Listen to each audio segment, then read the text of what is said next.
I don't know what should I say, but it's like a dream. I don't know. I know. I haven't seen you actually since it happened. Yeah, Like face to face, yeah. I was in Where Japan, uh, you're where? in Japan, in Tokyo. Oh man. Yeah, but I came. Close. I was in San Francisco. Yeah, wasn't that far. I expected it to be more far than what it took only 11 hours to come back. Somehow I thought, yeah, Oh, but it's amazing. It's amazing country. I agree. I agree. All right. I see about almost 40 people. Yeah. We just get there. I'm seeing some familiar names. It's nice to see some folks. Hey, I'm seeing some friends from Fenton. All right.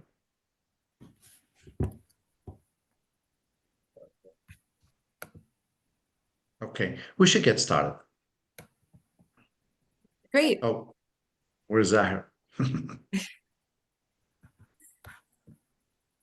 That's a nice background, Zaher. It is a fantastic bookcase, but I guess while everybody's getting settled, what I can go ahead and do while is just introduce our panel, and then I can pass it on to you to run through kind of our goals for today's conversation. Thank you all for joining. My name is Iman Awad. I am the Deputy Director here at Emgage. It's my pleasure to introduce Wa'el, who is a Syrian American and the current CEO of Emgage Action. He also has a decade of experience as a U.S. Middle East policy expert. We're also joined with Farouk Belal, who is the president of the Syrian American Council, Qutaiba Idlbi, who is a senior fellow at the Atlantic Council, Suzanne Meridian, who is also with the Syrian American Council, and Dr. Zaher Sahloul, co-founder for MedGlobal. Wa'el, I'll pass it to you to run through our program and kick us off. Thank you so much, Iman. I should add that I think all of us here are part of the American Coalition for Syria, which coordinates advocacy for all the organizations that have been fighting for a democratic and a free Syria. I really want to hear from my friends and from my fellow Syrians, and we want to discuss obviously everything that we've been seeing and where we think it's heading. I just want to say that this has been just a very surreal, emotional, exciting, happy time for many of us. I myself was born and raised in Damascus. I grew up in the city, and I always remember, my parents telling me to be quiet so the neighbors don't hear us. Not because they are gossipy, although they were. It's because the information, if we said something wrong, could get to the government and we can get in trouble. And so the walls had ears in Syria, as one would say, and it's where people disappeared, never to be heard from. And it's why my family immigrated. Just did not want to keep living in a police state where not only your words are policed, but even your thoughts. And you had no hope of ever living a dignified life without resorting to corruption and spying on others, and even worse. And so, to see finally this tyranny and this dictatorship, the over half a century dictatorship, collapse the way it did. And obviously, we're going to be talking about how did it happen, who was involved, what does it mean. But for me personally, as someone who not only was born there, but I grew up and ended up immigrating and being a U.S. diplomat, working on the very country that I left, and I, in my own way, continued that struggle to support U.S. and uh, as I call it, broader Arab objectives and desire for peace, which I think are mutually reinforcing.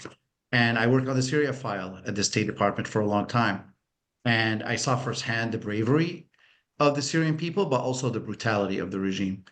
And I left in 2017, quite frankly, feeling that I failed. And obviously, it was never just about me, and there were many reasons, but to see the revolution almost extinguished, to see Assad renormalized, to see crimes ignored and brushed aside, was deeply painful. But I know, like many people here, we never lost hope. And the work continued in many ways, and we're going to hear about it. But I just wanted to bring us all together with our friends at the Atlantic Council, with ACS, with SAC, with not only MedGlobal, but also Syria Faith Initiative that Dr. Zaher started, and he can talk about, to tell the story, right? We got to tell this story. What happened? Where are we going? And it's an understatement. There's a lot of misinformation about Syria. There's a lot of misinformation about Syrian Americans and what we're up to and what we're doing and what's our goals and our views on other struggles and quest for liberation. So I just wanted to open up with that. I'm really happy we're together under these circumstances, regardless of what lies ahead. And so I'm going to kick us off on purpose here, but obviously feel free to share your feelings and just share with everyone where you're at. And that's really what I want folks to hear, beyond just the policy pieces. So that's what I'm going to open it up with. How are you guys feeling? What's going through your mind and through your hearts, before I drill down a little bit more? Feel free to speak up. I'll start because I love to leave the technical parts to my colleagues. But when you talked about it feels good for us to be together, that's all I've wanted to do since the moment of watching the Assad regime fall. I just want it to be with my fellow Syrian Americans. I want it to be in Turkey with Syrians on the streets who are congratulating each other. I want it to be inside Syria. I just want it to be with all the activists that have been working so hard over the past 13 years on this issue, because I think while we all believed in the cause so much, we got to a point where we weren't sure if we were going to see this moment in our lifetime. We knew it would happen. We didn't know if it would happen in our lifetime. And so it was such a surreal moment for so many of us. And we're still going through the emotions. We're still, as you speak to a new person that you haven't spoken to in a while, you're congratulating each other. You're wondering if this was a dream. I literally almost had a panic attack. I don't have panic attacks, but the first night of the fall of the regime, I was going to bed and I thought, oh my gosh, I don't want to go to bed. What if this is a dream, truly? And I calmed myself down and went to bed for a few hours, but we haven't been able to sleep. We haven't been able to focus on anything because we're working, we're watching the news, we're watching reactions. And then, there's the elation. And then there's the other part to it of actually watching all the prisoners come out of prison, which has taken us into a whole different world. It's been so odd because we know this. We know what the regime has done. This is why we've been advocating for so long. And yet watching all these stories has really taken you down into a deep dive of the ugliness that has taken place for the past 50 years. So it's a lot of emotions. I think we're going to go through it for such a long time, but so happy to be with all of you going through it together. And thank you for having us today for this discussion. Yeah. Go ahead, Farouk. Go ahead, Farouk. Yeah. Thank you for that. Go ahead. I want to go through my emotions first, and then we can dive deeper and the other things. But I left Syria when I was 17 too. And I left it mainly because I had a few issues with the regime, and I was not going away my dad would like me to be, so I had to leave. I didn't feel that I had a country that called Syria up until 2011, after almost 12 years of me leaving the country. I felt the first time that I have a country called Syria. And I have to now fight for it. And that's why I joined the revolution from the beginning. And when you join something or you become part of a movement or a cause that you care deeply about, you would do your best and you would always hope and want to have that cause dominating the news day and night. So for Syria, it wasn't the case, unfortunately, unless they're a major attack or like a chemical attack, or like no one would talk about Syria in the media, and you'll barely hear anything about it. And then we got hit with COVID, and that took away even more. And then the Ukraine war and more, and so on. So I reached a point after 14 years. I didn't give hope on the revolution. I knew the regime would fall, but I thought I wouldn't see it in my lifetime. And a week before the regime fall, I have a 13 years old daughter who was born after, like 20 days after the revolution. My dream was to send her to Syria and have her spend the summer there with her grandparents. She went to Syria first time this summer after 13 years. So a week before the regime fall, I was telling her, like, she was asking me about it, and I told her, like, look, I really don't expect to see the fall of the regime in my lifetime, but at least what we're doing right now is we're planting the seeds for you guys to continue the fight in the future. So when the regime fell and December 8th, it was a mix of like joy, and I was like with a group of friends, and we made this like a news watching party, and we like a minute we will cry and the other minute we'll be like laughing, and I call everyone in Syria and I wake them up. Some people were sleeping, so it was this like unbelievable, almost impossible moment that thank God we get a chance to live it as Syrians. Yeah. No, thank you for that. Yes. Others, yeah, go ahead, Victor. So I don't know what to describe, frankly. I mean, I don't cry often. People who know me, they think that I'm a tough guy. Probably I am, but maybe I remember crying in my adult life few times. But few days ago, I cried like a baby. I did not. I mean, I was overwhelmed with feelings. I didn't expect that I'm gonna live to see this day where this brutal regime that has been in existence in all of my life. I mean, I'm 59 years old, but I know only Hafiz al-Assad and Bashar al-Assad.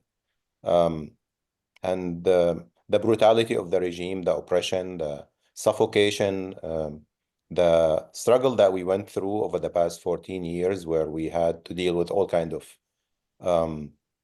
extreme brutality, from barrel bombs to chemical weapons to attacks on hospitals to killing physicians and nurses. I remember Dr. Abdul Karim Al-Araj. I met with him one time in the Central Cave Hospital in Syria. I mean, when I tell people that Syrian doctors had to build hospitals in caves because they wanted to provide health care to their communities, they don't believe me. I have pictures and videos of these hospitals, and I visited Dr. Abdul Karim in Kafr Zeta in 2016, and inside the hospital you see marble. Syrians like marble, and you see monitors and you see ventilators, and you think that you are in Chicago and in an ICU in Chicago. Then you leave the hospital and you see the mountain, and it's a cave. And Dr. Abdul Karim, I met with him in Qatar a couple of months after that in a presentation about post-crisis recovery. In 2016, we were planning about the recovery post the crisis. It took a little bit more than 7 years to happen. But then after 1 month after the conference in Qatar, he was leaving the hospital, and then his car was hit with heat-seeking missile, Russian jet fired that at his car, and he died. He told me when I met with him in Kafr Zeta that he wanted to turn his hospital to a museum after the fall of the regime. I hope that we will have that, and we will call it the Museum of Dr. Abdul Karim Al-Araj. And we want to show it to the world that this is the extent that Syrian doctors went through to provide healthcare. I'm not talking about fighting here, to their communities. I'm really proud of Syrians and Syrian American in particular. I mean, I compare ourselves to other communities, and all of them, I respect them, of course, the Palestinian communities and the Ukrainian communities. And I think what we have accomplished in the last 14 years is amazing and miraculous. How many organizations we established, the connections that we established with members of the Congress, with NSC. I see someone like Qutaiba, who started coming when the revolution started, kind of trying to learn who's who and stuff like that. And now he's on TV everywhere. And when he speaks like he's 90 years old with all of this knowledge about geopolitics and everything like this. So someone like you, Wa'el, advising Samantha Power and talking about policies, not only about Syria, but how to connect Syria to Palestine and Uyghur issues and Ukrainian issues. The fact that we established coalitions, the fact that we established uh, not only coalitions for Syria, but coalitions for Palestine and coalitions for Ukraine, and the fact that we connected with the diaspora in Europe and in the Gulf state. The fact that when I started with SAMS, we had one part-time employee and $100,000 budget, and now we have in SAMS a budget of 60 or 70 million dollars, and we're doing all kinds of stuff that organizations have been established 100 years ago are not able to do. The same thing with MedGlobal. We impacted 30 million people in the last 7 years. I think these are miracles, and we have to be proud of the people who started this. I remember Dr. Talal Sumbuli in 2009 and 2010 when he established Syrian American Council, SAC.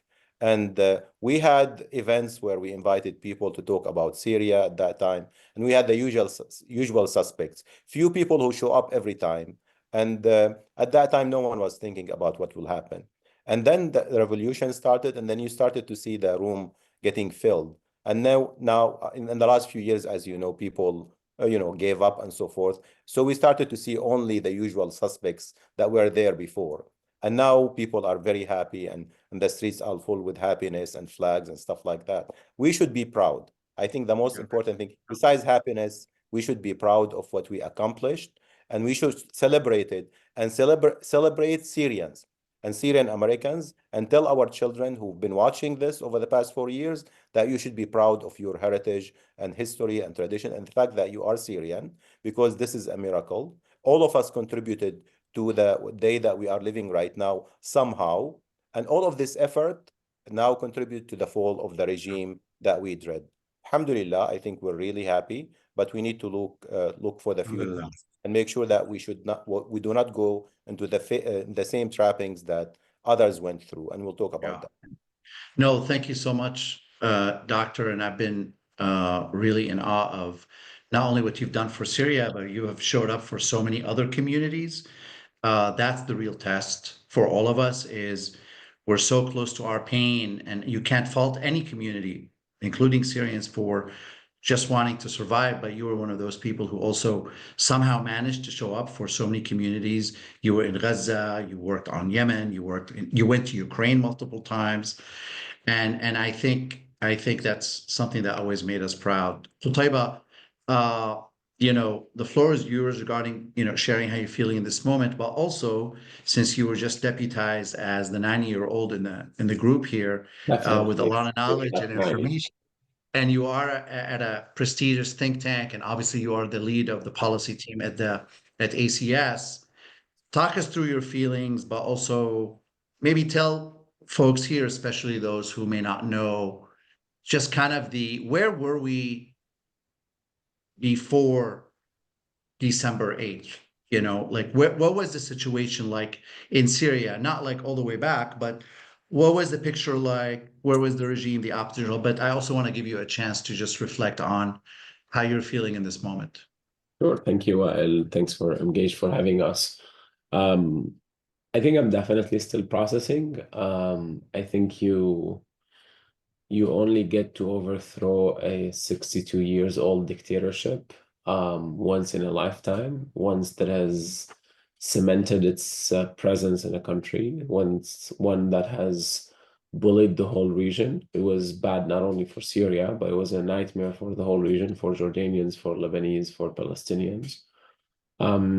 Still, I think waiting in a sense to wake up and see how we're going to move forward, but also realizing that the real work starts now.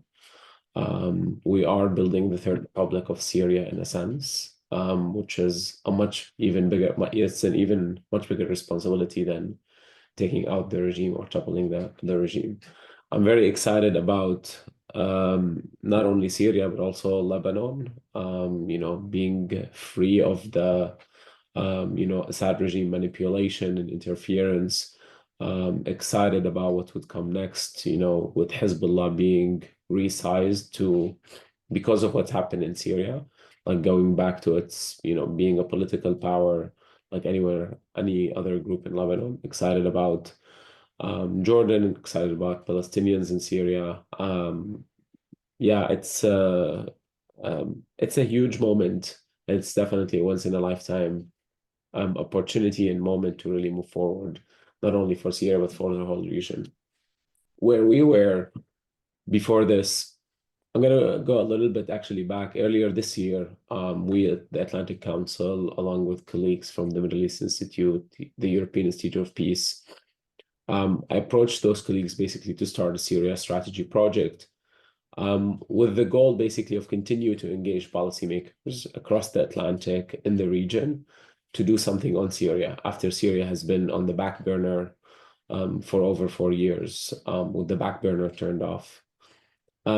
When we were setting up the project and talking different phases, how do we start to identify the problems, talking to the experts, and then going to the policymakers, the question would always come like, when do you envision a political transition would happen? And I'm like, 10, 15, maybe 20 years. It's not something, to discourage us, but it means, we have to continue the work. But never in any moment, I mean, even until 2 weeks ago, yes, my perception was like, this is not going to happen in a decade or so. But then, as you all beautifully said, it did suddenly happen. It beautifully happened because it happened when the whole world abandoned Syrians, including their allies in the region, when Syrians basically took a leadership position and basically delivered that without anyone's support, with countries really sitting and watching, including, allies to the Syrian people like Turkey, for example, when a lot of people were saying, hey, Turkey should intervene before December 8th. Turkey was saying, oh, as long as no other powers are intervening, we're stepping back. And in a sense, it was this, beautiful culmination of that effort where Syrians have seriously, taken down this regime with their own efforts. Where we are, so this is where we were before. Of course, we can talk a lot about where we're going next, where we are now, but I feel more importantly is this is the moment to celebrate, to take everything in, and to really enjoy that moment, because again, it's only once in a lifetime that you can take a criminal regime like the Assad regime out of power. No, thank you for that. And here's what I'm going to do, folks, because I feel that this struggle has gone on for a long time, and you all saw that. People, people are busy, they got distracted, they forgot about it, they gave up, they got tired. We just are still witnessing a genocide in Gaza, which is ongoing, and as well as the very pernicious disinformation out there about the struggle, and we can drill down on that. So I'm going to just ask you guys specific questions. With really, I'm hoping to educate and to inform and to share. And so whichever among you here feels like they really would like to address it, right? So the Syrian regime, we say it's been around for over half a century. There was always a view that this regime was essential for being part of the axis of resistance. This is a big one right now, right? We hear that a lot. I heard it growing up in Syria. You all heard it. That this regime was essential for the liberation of Palestine, that it is essential for the protection of the Lebanese people, and that its removal, as despicable as it is now going to destroy Syria, now is going to undermine the Palestinian cause. What's your view on that? How do you tackle this when people come to you? By the way, I wish people would just let me celebrate for 48 hours before asking me about all this stuff, and I'm sure you're all experiencing this. And today I almost broke down when somebody actually said, congratulations. I literally was shocked. And I thank them for it. So I just let you celebrate and share. So now I'm going to do it to you. Yeah, what do you say to people who say that you're destroying Syria, you're weakening the axis of resistance, and we got to have these tough conversations, and we need folks to hear our truth as well. So I'm opening the floor with a very easy question. You got to pick a name. No, whichever of you want to take a stab at this. I mean, I can tell Yeah. you about my Yeah. about this issue. I mean, I've been in Gaza 4 times, and last time was in January, in the middle of the Israeli war. And I saw in Gaza what I've seen in Aleppo, attacks on hospitals, on doctors, on civilians, displacement. And to us, especially the old generation, my generation, baby boomers in Syria growing up, and probably this applies to every Syrian, Palestine is part of us, part of our cause, part of our DNA. You cannot separate Palestine and the liberation of Palestine from the liberation of Syria. It's the same cause. And sometimes we don't talk about that often, but I don't think that we need to talk about it. I think that goes without saying. So whether we have a regime that claims to be pro-Palestine, but it looks like now after its fall, we have Palestinian prisoners that are now being discovered. The human rights violations against the Palestinians are being discovered for the first time. The bluff of the regime and the fact that they've been trying to target Hamas is being discovered now with the files. All of these things tells us, and the fact that Israel actually preferred the Assad regime than any other alternative, and the fact that they are bombing right now Syria after the regime fell. So all of these prove to people who are still brainwashed that the Assad somehow was pro-Palestine or pro-resistance is a proof that it is not. It's the opposite. Of course, I mean, we have right now a lot of priorities as Syrians, rebuilding the country, rebuilding the civic society, making sure that we don't end up with a civil war or problems like what we had happen in Libya and Iraq and so forth. So we're going to be busy building our countries, rebuilding our countries for the foreseen future. But Palestine, I think it's part of every one of us and Syrians. We don't have to say it.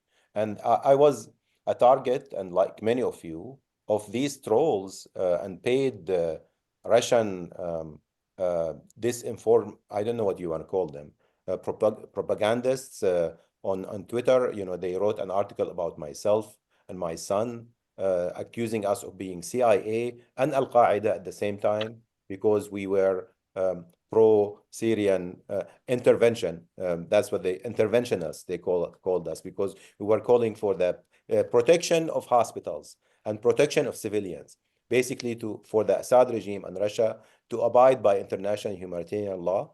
And we were accused of being CIA and Al-Qaeda by Max Blumenthal. And it was that article was shared again by Ali Abu Na'ma and Russia Today. And then this guy that I never knew these names, by the way. I mean, what's his name? We have a list. Ron Mati and others, and Rania Khalek and all of these guys. It looks like they were tracking us and, you know, accusing us of all of kind of things just because we were pushing for a change of the regime and protection of civilians and so forth. A regime that killed 130,000 people, torturing them to death. You know, today I had a meeting in the morning, and I'm sorry for, you know, talking too much. Syrians are talkative. That I told them 1 out of 100 Syrians was tortured to death. If you calculate 150,000 divided by 22 million, one out of 100 Syrians is tortured to death by this regime. And there are still people defending this regime, still until now, on Twitter and also in different circles. So, I mean, I cannot imagine how evil the heart of these people. Yeah. If maybe one more person would like to respond to that question, and I'll go to another question for you. And by the way, we are going to take some of the audience questions at the end as well, just FYI. So keep them coming. Go. Yeah. I would invite, I mean, just looking at the data when it comes issue. Two data points. One, Arab Perimeter did a survey before October 7th asking different communities around across the Arab region of the following four leaders, who is your, like, how do you see them? Like, where do you favor them? The leaders were Erdogan, MBS, Assad, and Khamenei. And on average, everyone, including Assad, got around probably 47 to 50% across the whole region. The Assad was the least favorable in Palestine. It was only 13% that Assad was favorable in Palestine. In Palestine. So if So you're saying wanna... Palestinians had the least favorable view of Assad? Yes. Got it. If you want to ask, you know, where was the Assad from Palestine, from the issue of liberation? Ask Palestinians, ask actual Palestinians in Palestine. That was before October 7. After October 7, local Palestinian polling, basically, they did a polling on like who's the worst basically leader in the world. It was President Biden #1, and it was Assad #2 for Palestinians still after October 7. So it's okay. You don't have to ask Syrians about the acts of resistance, about the support for Palestinians. I think Palestinians in Palestine, they really know who really supported them, who really actually welcomed them in Syria, who opened their homes and, you know, their pockets and, you know, their support, and who still actually just look, ask, you know, there's a famous organization in Syria, Mulhem Volunteers Team. The majority of actually their external funding from the expatriates is actually coming from Palestine, from occupied Palestine. So again, I just advise to look at the data points. When you look at that, I think Palestinians are very much answering this question very well. Yeah. Such a good point. Can I add very quickly, Wa'el? Yeah. I mean, there are a lot of evidence to reject this claim. And I don't want to go through the whole list, but I just want to say, it can't be a coincidence that the worst security branch in Syria, where people get tortured and killed, called Palestine, the Palestinian branch. It can't be a coincidence that, you know, Mukhayyam al-Yarmouk, the Yarmouk refugee camp in Damascus, suffered the most from the brutal siege of Assad and Hezbollah, where more than 180 people died of hunger. And that famous picture when the Yarmouk camp was like sent, you see like this river of people. This is from a Palestinian Yarmouk camp. The same thing happened in the Nerab Yarmouk camp that was targeted by the Assad regime and Iranian militia in Aleppo. I mean, the Golan Heights didn't see any threat. Israel didn't see any threat from Israel. On the contrary, just 3 days before Assad falls, we heard that he actually reached out to Netanyahu through like some other European countries and asking for Netanyahu's help to save him. Just yesterday, there was like this article that came up in Israel that Assad actually provided Netanyahu with like the locations of the Iranian militia so he can target them. And like you said, Wa'el, it's not a coincidence that Netanyahu now is bombing Syria and by the way, only bombing like weapons and airplanes and aircrafts, because he knew that in Assad's hands, these weapons, he was safe. Netanyahu was safe when Assad got control of that. And now he doesn't want to risk it, and that's why he's destroying them. Netanyahu said recently, or I think the Israeli government said, yeah, we were targeting chemical weapons. So if they knew where these chemical weapons were the whole times, why did they leave them? And was it just acceptable that Assad was using them against their people? And to you, you know, to me, that was further evidence of their complicity with this regime, and that they were perfectly fine that it had its, you know, old weapons as long as we use against his people. Pivoting to the situation on the ground right now, what are you guys hearing in terms of what is happening? We're reading a lot of stuff that's coming out. Yes, for those, you know, maybe the uninitiated, the rebel groups essentially are different factions, but the strongest one is Hayat Tahrir al-Sham, HTS.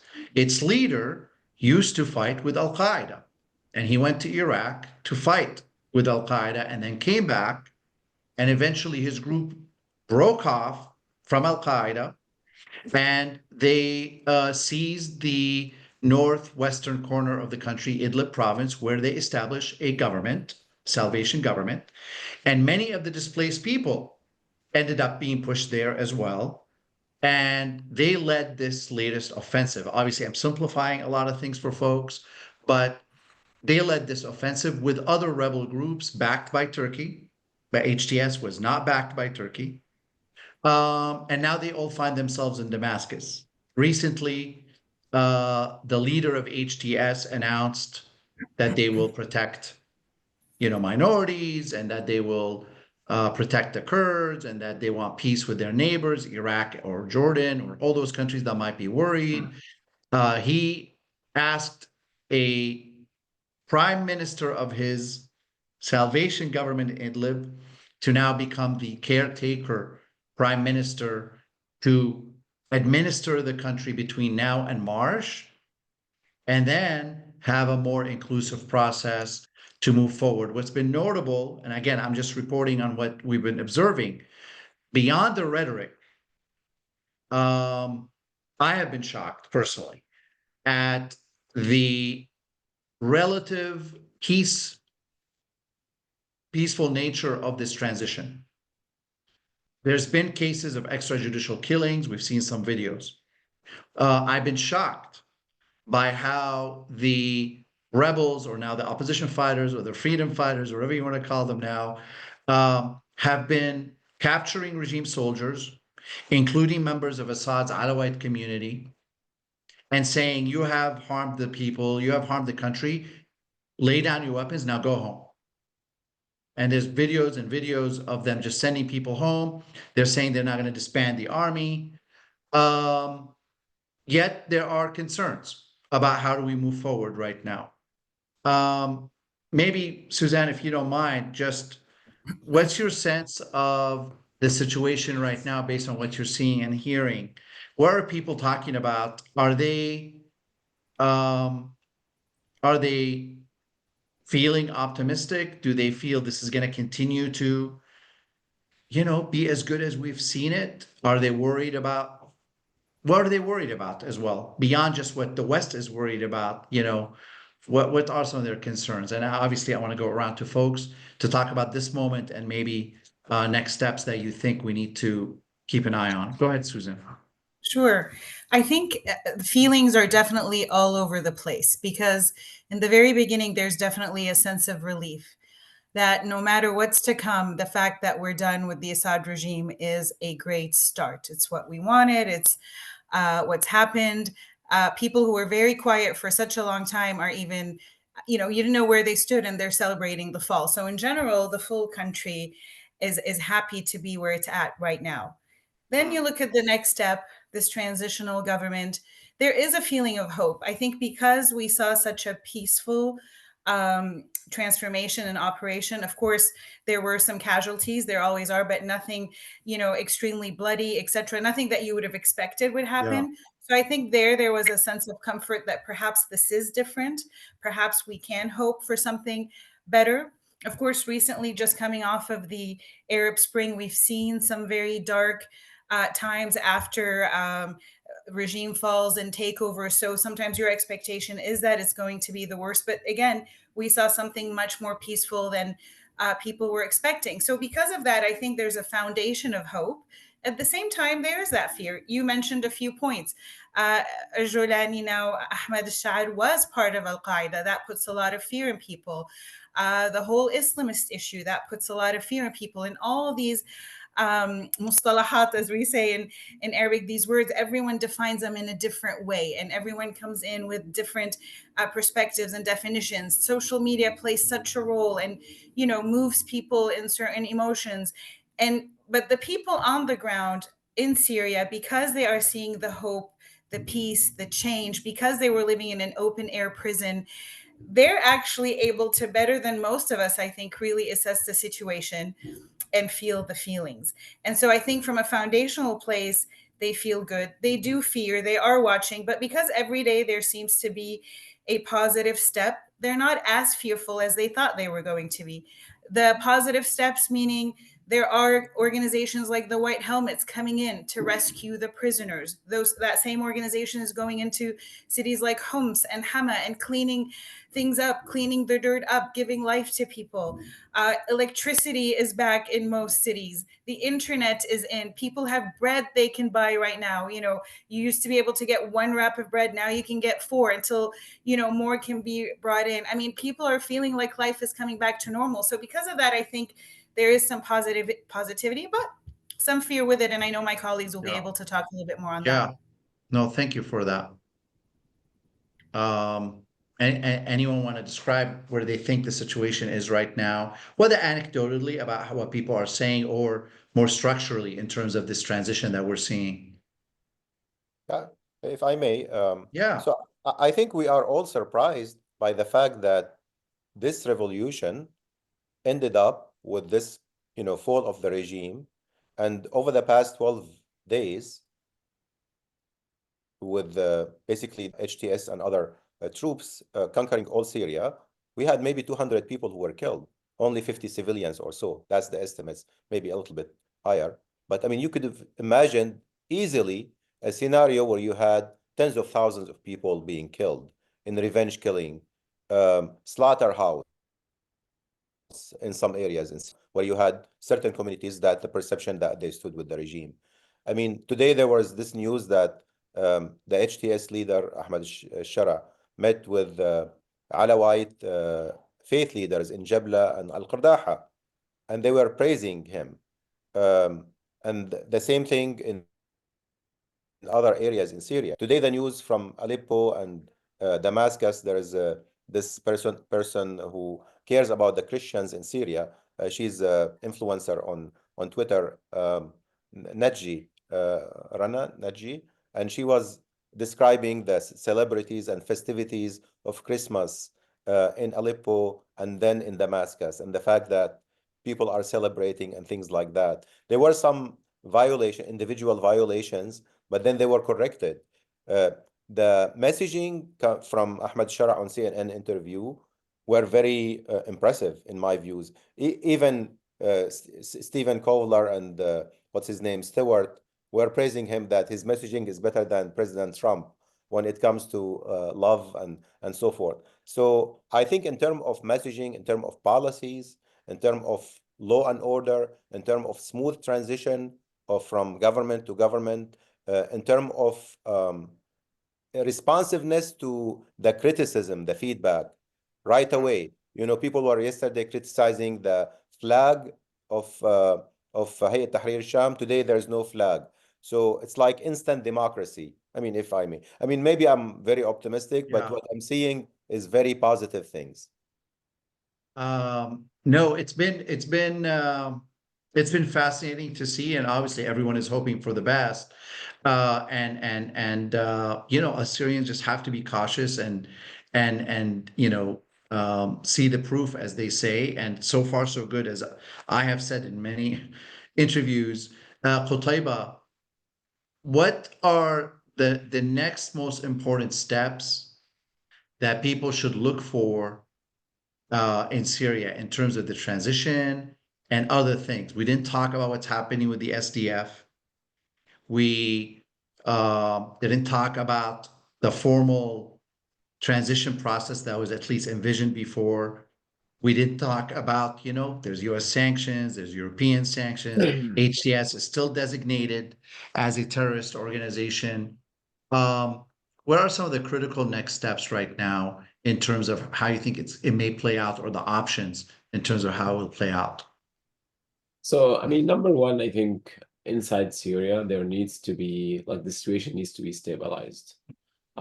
What we've witnessed on the morning of December 8th is basically a complete collapse of the state, including the security. The army has been collapsed for years now, but we've seen basically everyone leaving. So it was a moment in the sense, like what happened in Libya, like what happened in Baghdad, in Iraq, like what happened in Yemen. But I think the Syrian people have shown that they do care about their country. They're more careful about how this transition should be. But and we've seen a lot of, I think, good response coming from the ground. But we need to give some time for the situation to stabilize. yes, Assad has run away to Moscow, but most of his regime officers are still in Syria. There are many actually in hiding, or many actually sometimes leaving some disruptions in Damascus and other cities. So the situation will take some time to stabilize. As soon as that is done, I think it will take a couple of months, as you know, for the also government, you know, to adjust to the new situation. Again, Assad was for many probably like a god, in the sense that no one really imagined that he would leave. So it will take a little bit, I think, for the country to adjust to the new situation. But as soon as that is done, definitely, I think on our end as Syrian Americans, there needs to be a lot of work and conversations with the administration, with Congress, about lifting the sanctions imposed on Syria. We're talking about at least 6 or 7 different sanction regimes. But there also needs to be a conversation about the role that the US should play in the political transition, not to tell Syrians how they need to live, but to ensure that the process is inclusive. So in a sense, encourage inclusivity and representation in this process, especially that the framework that already exists, which is UN Security Council Resolution 2254, does not really apply to the situation we have today. For 2 reasons. UN Security Council Resolution 2254 was built on 2 pillars. The one, that there will be, that this is a reconciliation between the regime and the opposition. So basically they need to sit together, they need to figure out the path forward. And the regime is no longer there. So it's really hard to see how this would stand without the regime. But the other one, more important one, is that the whole political process was built on having the opposition from Syrian expats, the opposition in exile, representing the Syrian people, because it came at a time where Syrians on the ground didn't really have a structure of leadership. It was more of a popular movement. So the international community supported the establishment of those opposition bodies. So there will be a representation of Syrians and their struggle. But that is not the case today. Rebel groups, all of them, they do have a command and control structure. They do have political structures. They do have governing structures. So they can actually do speak for themselves. So there's a big question on how can we adjust then this framework to really fit the situation we're in. And that's the positive role that our government could really play in really pushing or encouraging more positive engagement with that process, and ensuring that regional countries are not settling their differences again and again in Syria in the future. Well, thank you for that. That's very astute, and it is gonna greatly influence how things move forward. Obviously, as people inside of Syria begin to experience the new freedom, and you're seeing the images of people returning with their own ideas, hopes, and dreams as well. I want to take some questions from the audience. Iman, can you help us with that? And I do have a question for you guys at the end that I just thought of that I think is important. But go ahead, Iman. Not a problem. If the question, if we've already kind of addressed it, you can skip it. You know what I mean? But if there's something new in there, let us know. I did want to start off with not a question, but an expressive support, because I thought that would be very nice. I want to express my support to you all and the whole Syrian community from the Ukrainian community. Thank you for the consistent solidarity and the collective efforts against Russian war crimes and their threat globally. So thank you so much for that. I do see a question here on how has the electricity and food been able to increase in Syria so quickly? Are we afraid that Israel will try for a real land grab here, or is their current operation limited to destroying military sites? Who wants to take that? I can answer the first part, Okay. maybe, or comment on the first part. So I was in the region in August, just a few months ago, and I spent time in the north. And I'm a Kurd, by the way, from the north too. So we Kurd of Afrin, we're like scattered. We have families in Aleppo and families in Afrin. So Afrin is under the opposition control, or was at the time under the opposition control. And Aleppo, of course, was under the Assad regime. And I tell you from personal experience that The Assad side, although they get the majority of UN aid, it's the corruption that the regime has, and we saw all like videos or like pictures of Assad using actually UN aid to help his military campaign in Syria, to feed the soldiers that they're fighting. So my sister also in Aleppo, and they would tell me that the bread is there, although they have this like what they call the smart card, similar to credit card, where like a family can get one bag of a bread a day, subsidized to them by the Assad regime. She told me that if you go to the black market, you can buy bread. So the bread is there, the material is there. It's just the corruption that the Assad regime and officials and Shabiha and Iranian militia, they would steal that and sell it in the black market for like a higher price to people. When the opposition entered Aleppo, when Aleppo, the most luxurious places or neighborhoods in Aleppo used to get only 2 hours of electricity during the Assad occupation. And now when they were liberated, just next day, my sister lives in one of these neighborhoods, she got 15 hours of electricity. These guys didn't come from Idlib with generators. No, the generator was there. The source was there. It was just Assad that was not giving it to people to keep the suffer, to keep them busy thinking of their daily bread, and instead of thinking of like other changes. That's my opinion based on what I've seen there and based on what I heard from people in the Assad regime area. Interesting. Any other thoughts on that one before we go to the next question? Okay. Go ahead, Iman. What else we got? How did the regime come into existence, and are there teachable moments going forward in Syria and the United States? So there was hell and it produced the regime. No. So that's where it came from. Who wants to take that one? How did the regime come into existence? That's a long. Yeah, I mean, Hafiz al-Assad, the father of this guy, had a coup d'etat. He was an army officer, and he came via coup in the 70s. He was a member of the Ba'ath Party, which was created a bit before him, and a split between Iraq and Syria. Anyway, yeah, he took power by force, and once he died, unfortunately, even though Syria is by name, at least on paper, a republic, his son was made president, and they changed the constitution because he was too young, and they changed the constitution so he can actually be president. And the rest is history, as they say. And obviously, they controlled every aspect of Syria's life, its military, its economy, its culture.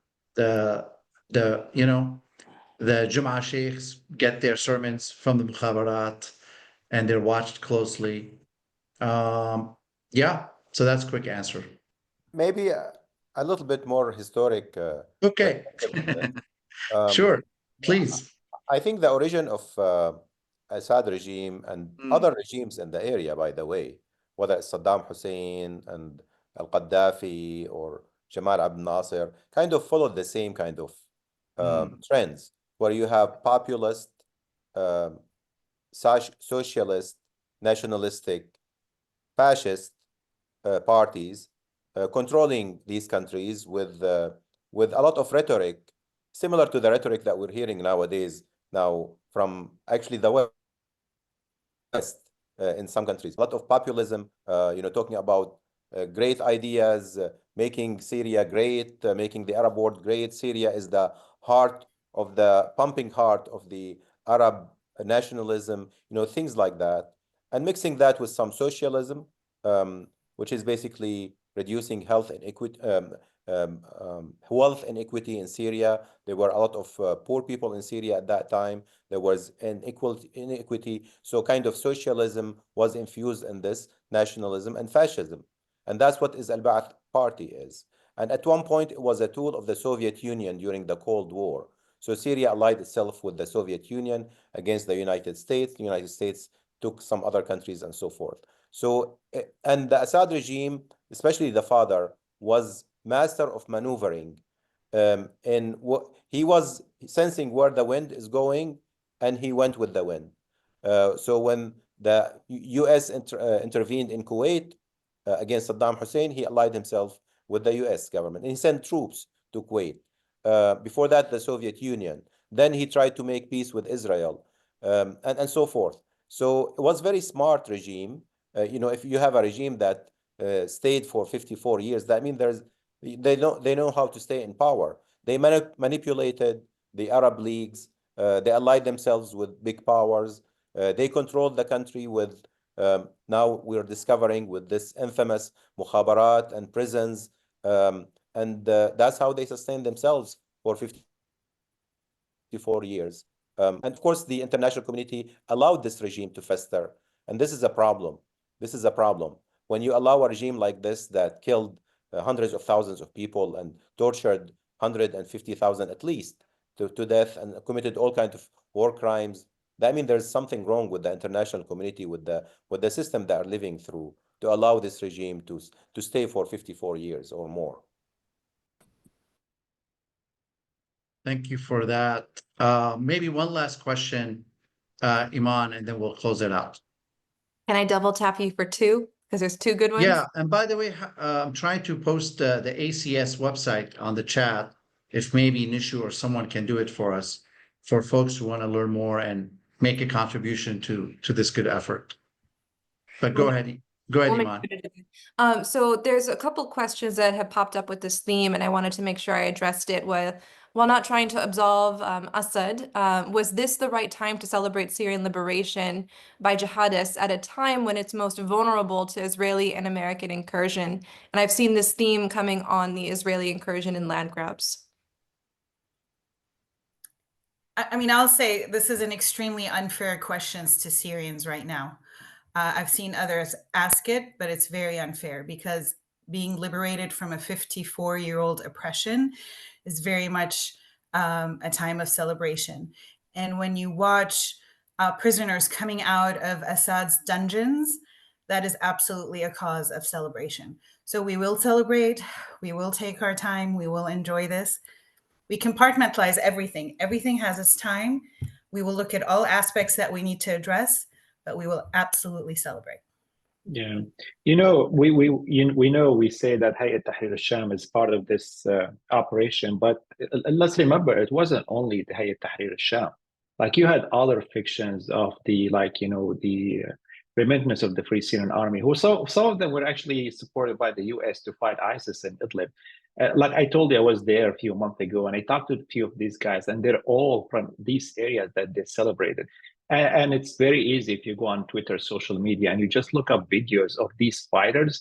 When they went to Aleppo, for example, they will take sajda in front of their homes, and they'll thank God that they came back to their homes. And you see the flux, like as soon as Aleppo was liberated, about 300,000 people returned to their homes. So these are the sons and daughters of these people who were forcibly displaced by Assad and Russia that came back to their own homes. Not a single foreign fighter joined the fight to liberate Syria from Assad. So to label them as terrorist organizations just because one part of them were designated or are designated by the US, it's also unfair to Syrians.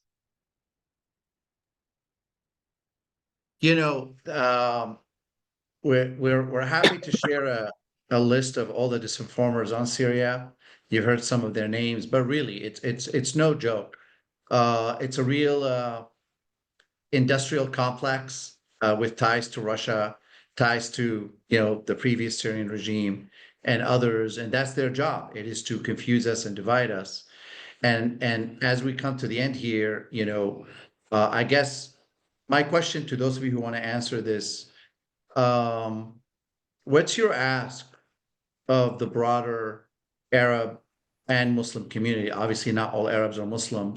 And Syria straddles both worlds.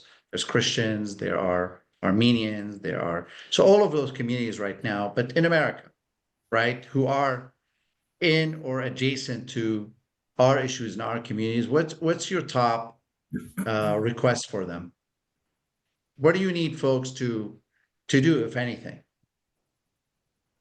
I'll quickly start. I'm so sorry, Dr. Zaher, I'm Yeah. sure you're going to say something so beautifully profound, so I'll leave Go you ahead. to the end. But I just think this is such a moment for us as Arabs and Muslims with what just happened in Syria, what is currently happening in Palestine. You know, I think the most common saying you heard us say was to Syrians or to our Palestinians, brothers and sisters, congratulations, and we can't wait till Palestine is there too.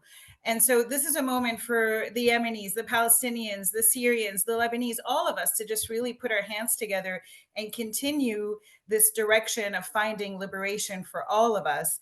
I know it's about Syria for us here, and I know we have so much to work on. But for me, this is what it's going to take, is for all of us to really advocate together where we can. I know you talk about that all the time, and I think it's the right theme right now. And I leave the rest to the others. I mean, what I wanted to say is exactly what you've said, maybe in a different way. President Obama used to say that the arc of the universe is bent towards justice, right? So it takes time sometimes to get into justice, but we are in this phase right now that the arc of the universe actually reached justice in Syria. And justice in Syria means justice for every oppressed. And I think that's something that we have to understand, that oppression is the same, whether it's in Syria or Palestine or Ukraine or Colombia or the Uyghur or in Myanmar or Ethiopia, it's the same. So when an oppressed people are celebrating a victory, and the first thing that you see in this celebration, freeing prisoners from dungeons, this is something that every person with conscience should be happy for and should wish the same thing for other oppressed. In Ukraine, in Gaza, in Palestine, in Sudan, hopefully we can celebrate these days. And let's enjoy the moment at this point, all of us. Christians, Muslims, Jews, people of any faith, this is a celebration for humanity. When you have a sadistic regime like this leaving the scene, and also make the intention to rebuild Syria. If Syria is strong in the Middle East, a lot of good things will happen. Syrians are educated, they're diverse, they have a large diaspora that is very resourceful. They can create a model of a country that respects the human rights of its citizen. Hopefully, people will start coming back to Syria from all backgrounds. Syria is quite diverse, and it can be the model for a country that respects its people, respect its neighbor, and be a beacon of hope in the future, not only in the Middle East, but for the whole world. The country that produced Steve Jobs and Jerry Seinfeld and all of the people here, you see them in front of you, and many others that I forgot, and the invention of the ice cream cone and the first alphabet and the first musical note and the first color. I think it's a country that we should be proud of. And alhamdulillah that we are witnessing this day, and let's enjoy it. Well, thank you so much for that. Any other final thoughts before I close us out?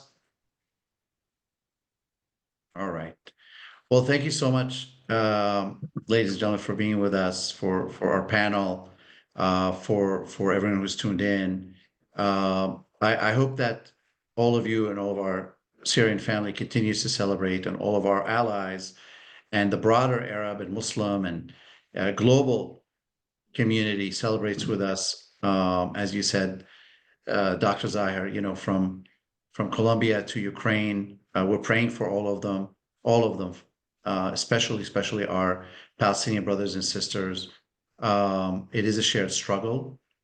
Our people are one people, and after the celebration, we have a country to rebuild and to heal. So with that, I encourage you all to check out AC Syria and its member organizations and the good work that they do.